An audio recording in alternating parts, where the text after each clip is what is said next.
बस नतीजों का इंतजार है और आज भर की बात है, कल इसी वक्त तक दिल्ली की पहेली सुलझ जाएगी। चुनावी नतीजे तय कर देंगे कि दिल्ली की बागडोर किसके हाथ में जा रही है। लेकिन परिणाम से पहले दिल्ली में जबरदस्त सियासी हलचल है, जरूर है। और बीजेपी ने कल सांसदों और दिल्ली के अपने पार्टी नेताओं के साथ बैठक की थी और आज आम आदमी पार्टी ने 70 उम्मीदवारों को बैठक के लिए बुलाया है। जो भी चुनाव लड़े हैं उनके 3 तस्वीरें बीजेपी में, कल 7 सांसदों की बैठक। आज आम आदमी पार्टी 70 उम्मीदवारों की बैठक कर रही है और कांग्रेस एक दूसरे पर आरोपों में उलझी और हमला लगातार हर तरफ से जारी है।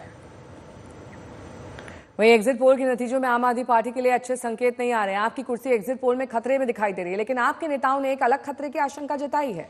आम आदमी पार्टी के नेताओं का आरोप है कि उनके उम्मीदवारों को खरीदने की कोशिश हो रही है। 15 करोड़ तक की रिश्वत की पेशकश दी जा रही है। बीजेपी ने इसे हार का डर बताया और कहा है कि अगर साक्ष्य सबूत हो तो सामने लेकर आए। और कांग्रेस के संदीप दीक्षित कह रहे हैं कि अभी तो पता ही नहीं है कि कौन जीत रहा है और कौन हार रहा है, फिर खरीद फरोख्त की खबर कहां से आई। देखिए रिपोर्ट।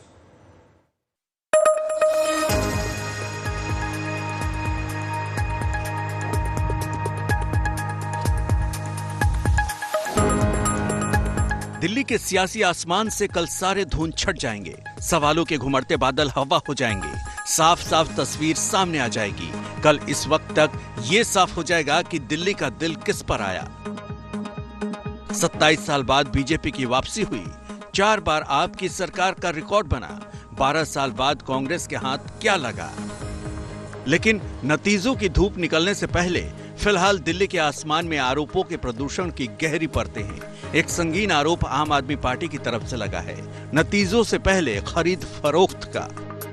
इन्होंने अब तक हमारे 7 विधायकों से संपर्क किया है, जिनको 15-15 करोड़ रुपए देने का ऑफर किया है और ऑपरेशन लोटस चला के उनको अपने साथ मिलाने की कोशिश की है। इससे एक बात तो स्पष्ट है कि भारतीय जनता पार्टी ये चुनाव बुरी तरीके से हार रही है और अभी ही उन्होंने 8 फरवरी के पहले ही इस बात को स्वीकार कर लिया है। संजय सिंह जी, केजरीवाल जी, इनमें गैरत है ना, गैरत। नंबर फ्लोट करें, नाम बताएं किस आदमी ने बोला है। पहले भी ये कहा करते थे हमारे विधायकों को, इसका मतलब उन्होंने मान लिया कि वो चुनाव हार रहे हैं, सरकार बीजेपी की बन रही है। संजय सिंह ने स्वीकार कर लिया है। केजरीवाल जी जो कह रहे हैं कि एग्जिट पोल 8 को आएंगे, तो अब ये मान लिया ना उन्होंने, एग्जिट पोल पर विश्वास कर लिया है। और अगर थोड़ी बहुत भी गैरत है तो संजय सिंह जी से मैं पूछना चाहता हूं कि नाम बताएं और टेलीफोन नंबर दें किसने दिया है। आम आदमी पार्टी के इस आरोप के मतलब तलाशे जा रहे हैं। ये संभावित हार की हताशा है या नतीजे पक्ष में आने का आत्मविश्वास। इस वक्त इस पर सिर्फ माथापच्ची हो सकती है, लेकिन जो गौर करने वाली बात है वो ये कि आप और बीजेपी दोनों खेमा जीत के भरोसे का संदेश देना चाहता है। इसलिए कल बीजेपी ने दिल्ली के सभी 7 सांसदों और बड़े नेताओं की बैठक बुलाई और आज आम आदमी पार्टी ने सभी 70 उम्मीदवारों की बैठक बुलाई है। आप इसे आत्मविश्वास का प्रदर्शन मान सकते हैं।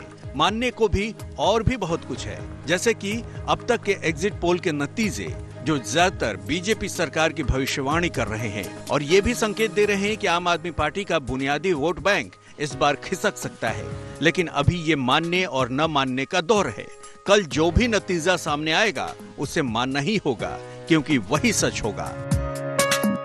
अमित भारद्वाज, दिल्ली आज तक। इस बीच बड़ी खबर आपके खेमे से आ रही है, जहां पर 70 उम्मीदवारों की जो आपातकालीन बैठक आज बुलाई गई थी वो दरअसल शुरू हो गई है। ये वो 70 उम्मीदवार हैं जो इस बार चुनावी मैदान में हैं। इनको लेकर अब आपने आज मीटिंग बुलाई थी, ये बड़ी बैठक आम आदमी पार्टी की। अमित भारद्वाज मेरे सहयोगी जुड़ गए हैं। अमित, अब इसमें स्ट्रैटेजी की तो कोई संभावना है नहीं, अब तो सिर्फ नतीजे आने हैं। अब तो सिर्फ वहां पर हिदायतें दी जाएंगी कि अगर आपको इस तरह से ऑफर आते हैं और अगर मान लीजिए आए भी हैं तो उस पर किस तरीके से ध्यान नहीं देना है, या क्या आप अपनी लॉयल्टी आम आदमी पार्टी को शो करेंगे आने वाले वक्त में, इसको लेकर हिदायतें दी जाएंगी या सख्त दिशा निर्देश दी जाएंगे? क्योंकि किसी को आप बांध नहीं सकते, ये तो पूरी तरीके से ऑब्वियस है।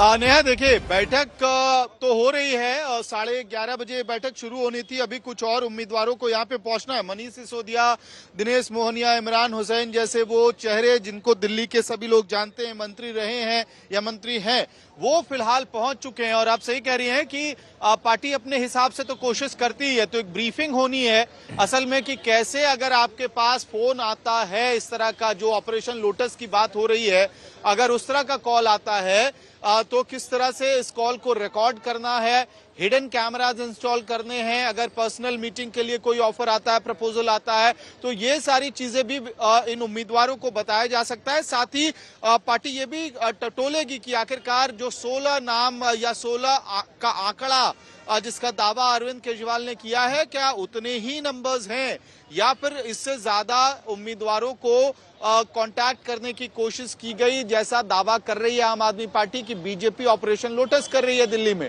नंबर 1। नंबर 2, 17 सी के फॉर्म का डेटा आ चुका है, कल रात तक उसको डिजिटाइज करके एनालाइज कर लिया गया है। तो हर उम्मीदवार अपनी विधानसभा कॉन्स्टिट्यूएंसी सेगमेंट के बारे में जो डेटा उनका 17 सी का सजेस्ट कर रहा है और उनका अपना सर्वे जो है उसको लेके भी एक रिपोर्ट पार्टी के संयोजक अरविंद केजरीवाल और पार्टी के शीर्ष नेतृत्व के साथ साझा करेंगे। और यही वजह है कि अरविंद केजरीवाल इस मीटिंग को चेयर कर रहे हैं। संजय सिंह जैसे वरिष्ठ नेता भी इस बैठक में शामिल होंगे, जो उम्मीदवार नहीं है लेकिन सीनियर लीडर हैं पार्टी के और पीएससी के मेंबर भी हैं। पॉलिटिकल अफेयर्स कमेटी जो है आम आदमी पार्टी की, उसके मेंबर भी हैं। और अभी देखिए लगातार जो उम्मीदवार हैं उनके आने का सिलसिला जारी है, एक एक करके। ये राम सिंह नेताजी हैं, बदरपुर से उम्मीदवार हैं, आम आदमी पार्टी के विधायक रह चुके हैं पहले और इस बार फिर से चुनावी लड़ाई में उतरे थे आम आदमी पार्टी के टिकट पे। तो कुल मिला के जितने भी उम्मीदवार 5 फिरोज शाह रोड पे इस वक्त पहुंच रहे हैं। जी आशुतोष। अमित, ये तस्वीरें तो दिखाते भी रहिएगा, लेकिन 2-3 बातें हैं उस पर भी थोड़ा जानकारी दर्शकों को दिखाइए। लेकिन कौन आ रहा है, बात कर लीजिए चाहे तो आप पहले। जी, नारायण दत्त को लेकर अगर बात कर ली जाए या फिर कांग्रेस प्रत्याशी को लेकर बात करें, अब मैं आगे बताऊंगा क्या उम्मीदें हैं राम सिंह नेताजी आपको अपनी सीट को लेकर? अरे हम जीत रहे हैं बहुत वोटों से। आम आदमी पार्टी जीत रही है। क्या आपको भी कोई फोन कॉल आया, क्या ऑफर आया? अब वो बताऊंगा आगे अभी। ठीक है, तो देखिए सारे जो उम्मीदवार हैं एक एक करके कह रहे हैं कि आगे की पटकथा जो है, क्या कॉल आया नहीं आया, सबूत क्या है, ये सब जानकारी वो आगे देंगे। लेकिन एक एक करके सारे उम्मीदवार आम आदमी पार्टी के पहुंच रहे हैं, कॉन्फिडेंस भी जता रहे हैं। जो एग्जिट पोल पे कॉन्फिडेंस नहीं दिख रहा है, हाँ। लेकिन आम आदमी पार्टी के उम्मीदवारों को ये कॉन्फिडेंस आ रहा है कि वो चुनाव में जीत हासिल करेंगे। गोपाल राय ठीक है, बने रहिए हमारे साथ। तो इस बीच आपकी खरीद फरोख्त के आरोपों पर दिल्ली में राजनीति तेज हो गई है। बीजेपी और कांग्रेस दोनों का कहना है कि हार के डर से केजरीवाल इस तरह से पैनिक कर रहे हैं और ये आरोप लगा रहे हैं। भाजपा को लगता है कि वो फर्जी सर्वे कराकर एक माहौल तैयार कर कर उसके बाद वो नेगोशिएट कर पाएगी हमारे नेताओं से, हमारे मंत्रियों से। मैं भाजपा को बताना चाहती हूँ कि नेता मंत्री तो छोड़िए, हमारे कार्यकर्ता आप उनको भी नहीं तोड़ पाएंगे। अरविंद केजरीवाल जी के सच्चे सिपाही हैं हम लोग। आम आदमी पार्टी के नेता संजय सिंह हो या बाकी लोग, इनका मानसिक संतुलन बिगड़ गया है। एग्जिट पोल से ही इन लोगों की भाषा बदल गई है। लेकिन इन लोगों को ये समझना पड़ेगा कि आप पत्थर मारेंगे और भाग जाएंगे तो ऐसा होने नहीं देंगे। आपने जिस तरह के घटिया आरोप लगाए हैं, आपके स्वभाव में है। आतिशी मार लेना अभी तक जमानत पर एक मामले में। अरविंद केजरीवाल 6 बार हाथ जोड़ के माफी मांग चुके हैं हमारे नेताओं से। तो इस बार संजय सिंह और बाकी लोगों की बारी है। आप झूठ बोलोगे और भाग जाओगे, ऐसा होने नहीं देंगे हम। कोई भी एमएलए एक 2/3 टूटे तब दल बदल कानून लागू होता है, कॉर्पोरेशन नहीं है। और किस नंबर से फोन आया, उनको तुरंत इमीडिएट पुलिस में शिकायत करनी चाहिए। कौन व्यक्ति बीजेपी की तरफ से बात कर रहा है या कौन लोग हैं। भारतीय जनता पार्टी को आम आदमी पार्टी के किसी एमएलए की आवश्यकता नहीं है। अभी तो जीतेंगे कितने उसी पर संशय बना हुआ है। हमारी फुल मेजोरिटी आ रही है, हम बहुमत से सरकार बनाने जा रहे हैं। संजय सिंह जिस प्रकार का बयान दे रहे हैं वो निहायत ही घटिया बयान है और ये आम आदमी पार्टी की राजनीतिक नौटंकी बाजी है।